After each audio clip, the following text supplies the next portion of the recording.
It's okay.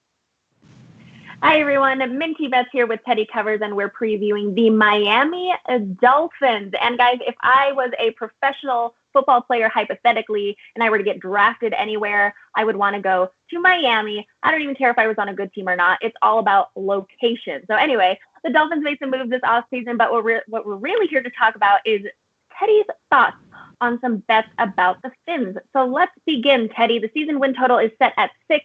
6 being a little favorite here at minus 130, the over 6 minus 130, and the under at plus 110. Their playoff odds, yes to make the playoffs, plus 410, and no at minus 520. What are our initial thoughts, Teddy? My initial thoughts are, what the heck are you talking about? Why would you want to be drafted by the Raiders here in Vegas? You don't have to move.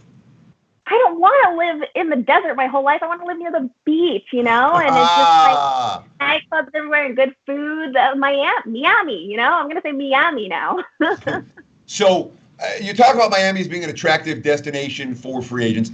For the Miami Heat in the NBA, they certainly have been. The Miami lifestyle has been very attractive. Yes. The Miami Dolphins, however, have not really at any point in the last 20 or 30 years been an attractive destination for quality free agents. And it's not that South Beach isn't a great place to party. It's not the Dolphins haven't had any money. Mm-hmm. It's two factors. One is the organization hasn't been very good. And right. Two is that their facilities, their practice facilities, the stadium, they're all old, outdated, and really can't compete with the newer, better facilities. And that's been a legitimate issue for Miami in terms of attracting guys who are getting offers from multiple places.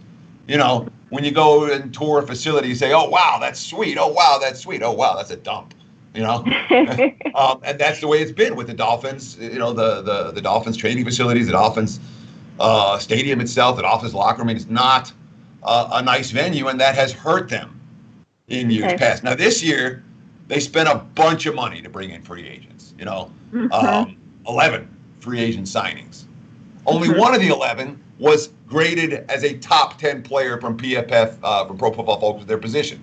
Byron Jones at the cornerback position. And they had to overpay to get him to come to Miami. So, they got some bodies on the defensive side. And they got, certainly on paper, what looks like an elite cornerback duo. Mm-hmm. And of course, you bring in Ogba, you bring in Shaq Lawson. These are things that'll make a defense better. Certainly, we talk about Flores and the Dolphins. The Dolphins last year, we have to call it a tale of two seasons. All right, the first 4 weeks of the season, they lost 59-10, 53-0, 31-6, and 30-10. Their average margin of defeat, 37 points per game, which is more than they scored in those 4 games combined at 26 points for the 4 games. They were awful. The rest of the season, after they returned for their bye, they had some competitive losses. They lost to the Redskins and the Bills and the Steelers, and they won 5 times in their 905 games. They were point spread moneymakers for their backers. Ryan Fitzpatrick made some incredible throws under pressure, and they played a lot of teams that looked past Miami. Mm-hmm. They finished 5-11, and they overachieved to finish 5-11. You're asking this team now to win 7 games. Is a lot. And I'm not convinced that Miami's going to win 7 games. We like Flores. We like a team that has most assuredly improved from where they were a year ago at this time when they were hopeless. But make no mistake about it. We look at this Dolphin squad. Number 1, Fitzpatrick starts the season, but we know they're going to go to the rookie. Tua's going to get his chance. We don't want to be betting on rookie QBs, especially over the back half of the season when the team around them isn't very good. On the defensive side of the football, Miami tried hard last year, but the effort was there. They bought into Flores. The talent, dicey at best. Lots of new faces on the defensive side. We could see their entire draft class start on the defensive side of the football. And an offseason where you haven't had a normal offseason, we talk about young guys, that's a huge issue. So offensive line-wise, there's still a whole bunch of holes. All right, not they're loaded with huge skill position talent. Defensive the entire defense side of the football is filled with new players and question marks and rookies. Right. And you're going to make a QB change at somewhere along the line. Yeah, Dolphins, definitely. not a playoff team, not a team I want to win the division, not a team I want to win the AFC, not a team I want to win the Super Bowl. The only thing I want in Miami is to bet against this squad, especially early. Again, when you talk about this much upheaval in an offseason, we like Flores. There's hope for the Dolphins a year or two or three from now. But when you say, was this offseason positive? Well, in 3 years, we look back and might say, yeah, man, they got loaded. For this year, Miami's every bit as much as rebuilding as they were a year ago. And a year ago, they were close to winning 7 games. Absolutely. All right. Like you said, lots of new faces. They still need to work together, and we'll see how they will work together. You said no to the playoffs. So right now, guys, the division odds for the AFC East plus 800, AFC Championship plus 5,000, and then plus 10,000 to win the Super Bowl. So no on all of those. Coach of the Year odds, Brian Flores, 25-1. I can't really see that happening. Nope. No value on that. All right. If you have a schedule handy, any situational spots you like here? Sure, absolutely. Let's talk about some of the issues for Miami. Schedule-wise, there are 2 extra games at Jacksonville and Cincinnati. Very reasonable.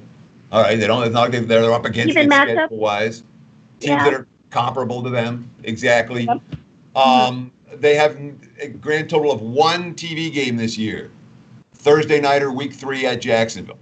So the NFL has no interest in making sure the Dolphins are competitive into December. They do have a 3-game homestand in December.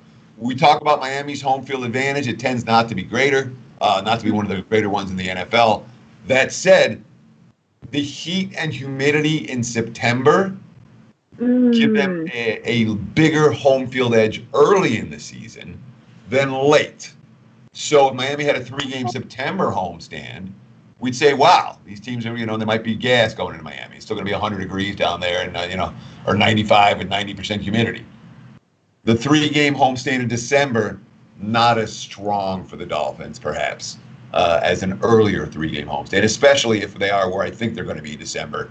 And they're sitting, all right, we're 2-11. We got a 3-game homestand. Let's go. It's not the same. Or, whatever. They're 4-8 or 4-7. I don't see Miami making be in a position to make a run in December. So that 3-game homestand, not a huge deal in their favor. They're still under construction in their rebuild now. Okay. Do you have anything else to add, Teddy, for the Miami Dolphins? No, I think we're good on Miami. Again, a team, there's hope for Miami for the future. Flores is the coach that we like. Yes. For this year, I think the Dolphins are very much in rebuilding mode. And when looking at their point spreads through the games of the year, the market's a little bit higher in Miami than I am. Right. All righty. That was the Miami Dolphins preview for the 2020-2021 season. Thank you so much, Teddy. Cheers.